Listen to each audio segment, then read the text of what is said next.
कोई बात नहीं बचेगी अधूरी, हर मुद्दे पर होगी सीधी बात। दर्शकों नमस्कार, सीधी बात में फिर से आपका स्वागत है। दर्शकों आज हम सीधी बात में जो मुद्दा लेके आए हुए हैं वो मुद्दा है आपसे जुड़ा। आपके बच्चों को जो शिक्षा दी जा रही है वह शिक्षा क्या वाकई में आपके पैसे की बंदर बाट तो नहीं लगा रही है? क्योंकि दर्शकों जितनी भी निजी स्कूलें हैं उनके जो अध्यापक हैं वह शिक्षा घोटाले के माध्यम से नियुक्त किए गए हैं, जिन्हें वहां नियुक्त किया गया है। और जो शिक्षा घोटाले के माध्यम से जो आपके बच्चों को अध्यापक पढ़ा रहे हैं, क्या वो वास्तविकता में उस अध्ययन के कार्य को सही कर पा रहे हैं? क्योंकि ये जो आज का जो मुद्दा है दर्शकों, वह मैंने आज जो मुद्दा लेके आया हूं सीधी बात में, वह मुद्दा काफी आपको चौंकाने वाला मुद्दा है। क्योंकि सरकार का, महाराष्ट्र सरकार का 100 करोड़ रुपया 2 अधिकारियों ने मिलकर महाराष्ट्र सरकार को ही चंपत लगवा दी है, जिसमें जो अध्यापक जिसकी वास्तविकता में कोई क्वालिफिकेशन नहीं है या वो उस लायक नहीं है, फिर भी ऐसे अध्यापकों की शालार्थ आईडी जो होती है वो जारी करके 100 करोड़ रुपए का 2 अधिकारियों ने मिलकर सरकार को फटका लगाया है, चूना लगाया है। दर्शकों आपको बता दूं कि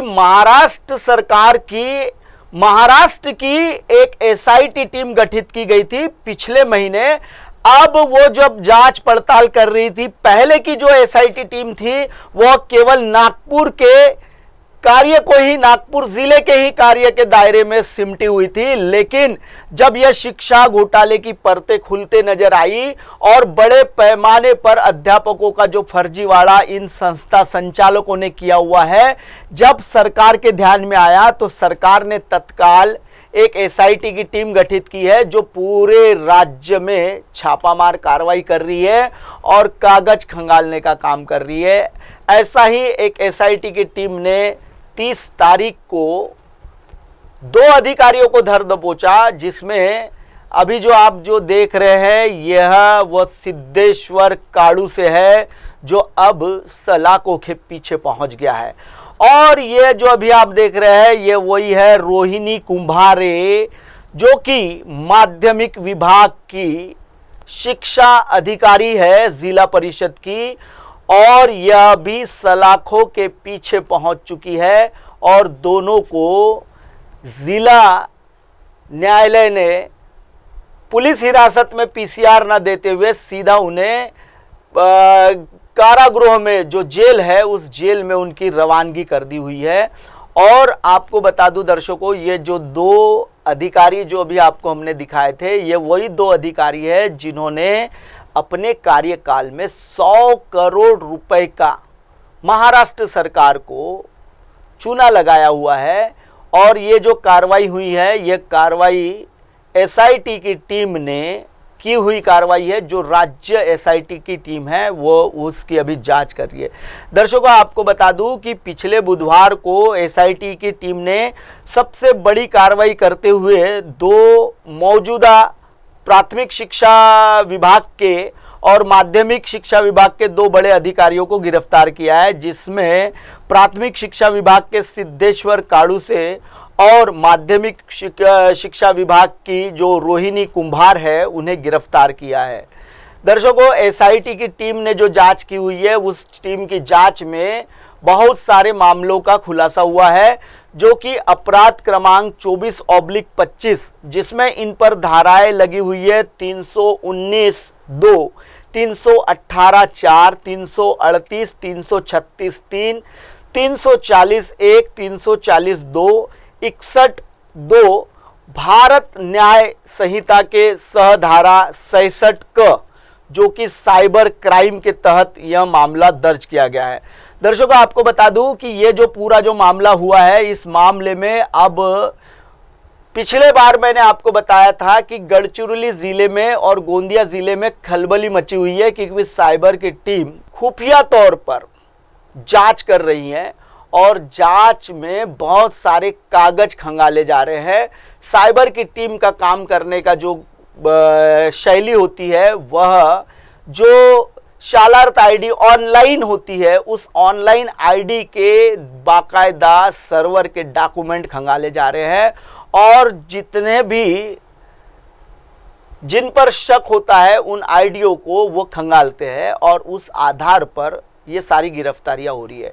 दर्शकों, आपको बता दूं कि इस पूरे मामले में अब तक के इसी अपराध में 12 लोगों की गिरफ्तारियां हुई हैं, जिसमें 3 उप संचालकों को, शिक्षा विभाग के 3 उप संचालकों को गिरफ्तार किया गया है और इसी मामले में एक शिक्षणाधिकारी को उस समय गिरफ्तार किया गया था और लगभग शिक्षा विभाग के 4 बाबुओं को भी इसमें गिरफ्तार किया गया था। और साथ ही साथ आपको बता दूं कि स्कूल के जो मुख्य अध्यापक होते हैं वो 2 गिरफ्तार हुए थे और 2 स्कूल के संचालकों को इस एसआईटी की टीम ने उन पर अपराध दर्ज किया हुआ था। दर्शकों, ये जो पूरा जो मामला है ये शिक्षा विभाग का मामला है और इस पूरे मामले में आप अगर देखेंगे तो जिन स्कूलों में आप मोटी फीस भर रहे हैं, जो निजी तौर पर चलाई जाती स्कूलें हैं, उसमें भी आपको एक बता देता हूं कि तमाम जितनी भी निजी स्कूलें हैं वह अंग्रेजी माध्यम की अनुमति लेकर संचालित की जाती है और उसमें सीबीएसई, गौर से सुनिएगा दर्शकों, सीबीएसई और सीबीएसई, ये जो आखिरी का सी और ई है इसमें बहुत बड़ा अंतर है। सीबीएसई की जो स्कूलें होती है वह सेंट्रल गवर्नमेंट का बोर्ड चलाती है और सीबीएसई की जो स्कूलें जितनी भी है ये किसी एक एजुकेशन का जो एक पैटर्न होता है वो पैटर्न को संचालित करती है, एफिलेटेड नंबर लेकर वो पैटर्न पढ़ाती है। लेकिन जब 10वीं के जो बोर्ड की एग्जाम होती है उसमें तो आखिर नागपुर बोर्ड का ही तो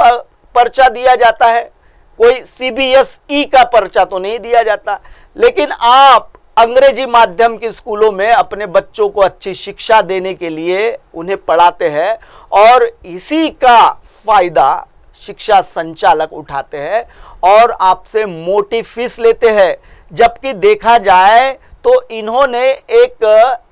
एप्लीकेशन दिया हुआ होता है, एक इन्होंने अपना घोषणा पत्र दिया होता है कि हम किसी भी प्रकार के पाल्य से किसी भी प्रकार की कोई भी फीस नहीं लेंगे और ना ही उसको किसी प्रकार से हम उस फीस का किसी को भी बच्चे को प्रताड़ित करेंगे फीस लेने के लिए। यह सारा मामला होता है दर्शकों। फिर भी फीस का जो हाल है वो अभी जो बच्चों के जो छात्र और छात्राएं हैं उनके जो पाल्य है उनको पता है कि किस प्रकार से फीस के लिए प्रताड़ित किया जाता है। दर्शकों, ये आपसे जरा जुड़ा हुआ जमीनी मुद्दा है करके आज हमने इसे सीधी बात में लिया हुआ है। दर्शकों, आपको बता दूं कि ये जो पूरा मामला है ये मामले में क्या हुआ था, ये जो सिद्धेश्वर काड़ू से है इसका मामला बता देता हूं आपको। 16 मार्च 2024 से गिरफ्तारी के दिन तक के सिद्धेश्वर श्रीराम काड़ू से उम्र 50 वर्ष, इन्होंने 154 अध्यापकों को शालार्थ आईडी दी हुई थी। 21 मार्च 2022 से लेके 15 मार्च 2024 तक के समय तक के रोहिणी विठोबा कुंभार उम्र 49 वर्ष ने लगभग 244 अध्यापकों को शालार्थ आईडी दी थी, जिसमें अब इन दोनों को सीधे तौर पर